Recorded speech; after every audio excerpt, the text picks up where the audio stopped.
let's talk about the medical staff. I see this a lot. Niners got to get a new medical staff, new training staff. They've had the same trainer. Their head trainer, Dustin Perry, has been in the organization since 2017. So I don't know if he's the common denominator. I feel kind of bad. I mean, I ask for Kyle Shanahan to get fired all the time, and I don't feel bad about that. That man has a wife and kids. But like trainers and stuff, I feel kind of bad. Like I don't really even know. And I'm a football expert, obviously. So how do you feel? Should we blame the training staff? On this specific injury? No. I mean, come on, man. Like maybe it's because like even without my experience of tearing my ACL, I don't know how you don't prepare for that. If it's soft tissue, like your soft tissue issues, I definitely 100% like, I think that's fair and valid questioning, critique, no matter how like smart or illogical they sound, no matter what. I'm always fair for that type of critique and questioning, because that's really what they're really looking at, right? Like the hamstrings, the quads, the calves, you know, anything like soft tissue, right? Mm-hmm. Which, by the way, I was thinking about the other day. I was like, your focus specifically about like trainers, like their warm-ups. What about their wind down time? Because that's important too. You don't get to see that. That's true. Again, maybe I'm getting perspective because like when I'm playing in my leagues, my sports, I do an extensive warm up and I'm great. But what I don't do is I don't have a good wind down. I'm stiffer for longer, and then that translates to days later. So true. I think the wind down is just as important, if not more important. But I digress. In this specific stance, no. I go to Orange Theory a lot because I'm a serious athlete, and we always stretch at the end of. We don't stretch before, we stretch after. At Orange Theory. Yeah, so static stretching after. I always mess this up. I do both. I do dynamic and static before, which is stupid. You don't do that, and then you're trying to like confuse your muscles. That's how. Yeah. So don't static before. You got to do like little like dynamic because they're cold. Because they're cold, right? You don't want to do. You want to warm them up with dynamic and all right. Yeah, and then after then it's like stretch them out because it relaxes. Like cool, like get all the little knots out. But in this specific sense for ACL, like nah, man, that's just a freak accident. You can never like account for that. It sucks. It just really sucks. Now I don't even think it had anything to do with the double team, but I have a theory, and I'm not saying it's 100%. This is the reason why Bosa got hurt or why the Niners have injury issues, but it does seem like a lot of their injuries happen early in the season. And maybe there's exceptions, but I feel like a lot of time Bosa's first injury happened early in the season. Jimmy tore his ACL early in the season. Jimmy hurt his ankle early in the season. I feel like Kyle's a new age coach.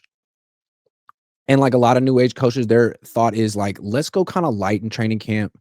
Let's not get our players hurt in training camp. Let's not do like a lot of contact. Let's not play our starters in the preseason and get them to week 1 healthy.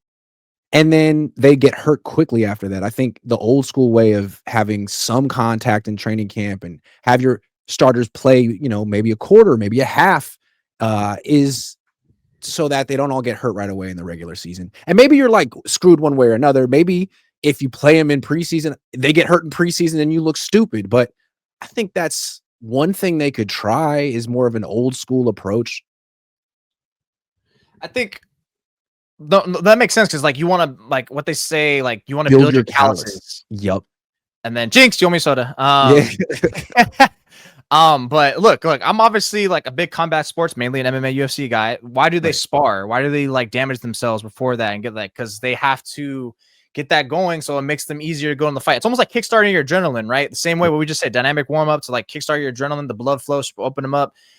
And part of that they don't really get the full of that, right? I think this is where like almost goes to an NFL issue point, because I think after watching that third preseason game, get rid of the third preseason game, make it a week longer of training camp practices so these guys can actually do that. Because at this point, like, what's the third preseason game actually even doing? Just do 2, do a dress rehearsal, and then, yeah, just because the way it's going, I just think now that's almost like an NFL issue. But look, I think those specific examples you just cited, Bosa towards ACL 5 years ago, right? But that was like, I think who else got injured in that game? Jimmy, right? Jimmy. I think they all said it was the turf. Well, this time we don't have the turf excuse, right? This was at home. It's just bizarre. Like, look, if it's a soft tissue, anything with muscular, anything like that, I'm always for like, yeah, training staff, like what's going on? What are you guys doing? Like, you have to really look internally, see what's going on. And maybe there's a time where it's like you guys aren't doing enough. But that's just brutal. I mean, like, that's just brutal. Like, I mean, look, last year, like Brandon Ayuk towards ACL, that wasn't the field's fault. That was Brock Purdy got him killed. I mean, no one wants to say that part, but because they don't see And how to much me, let he him out. never really felt like he had reached peak football shape, even though it was week 7. Like he missed the whole offseason.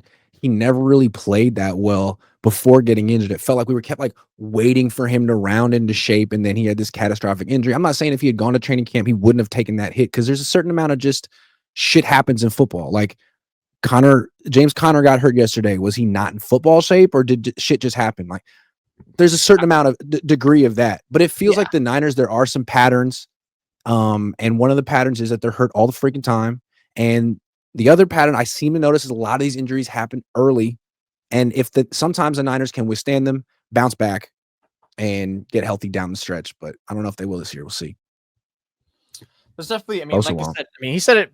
Shannon said it like a month ago, right before the season even started. Like it's something that you got. I mean, you have to like look at it. There's too many of these players that they weren't even able to hold many normal training camp practices because they kept having these little minor dinged up injuries to people with hamstrings or whatnot or whatever.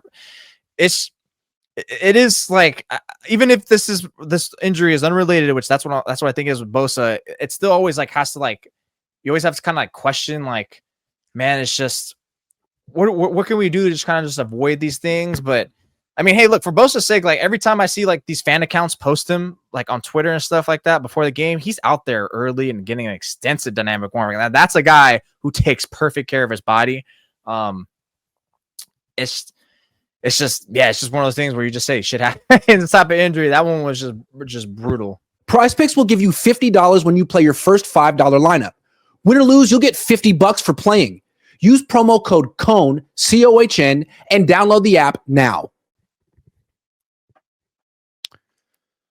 All right. Well, take some more super chat. Sal says, most important thing now is keeping Huff, YGM, and Samo healthy. Add depth to manage their snap count and ride out.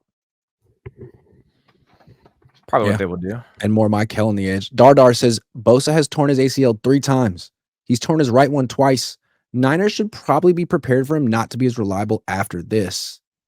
Josh Wyatt says, Cam Jordan, he's 36, but they can afford him. Is he an edge rusher? Or is he another guy who like can play on the edge but would really be better one of those in the things. interior?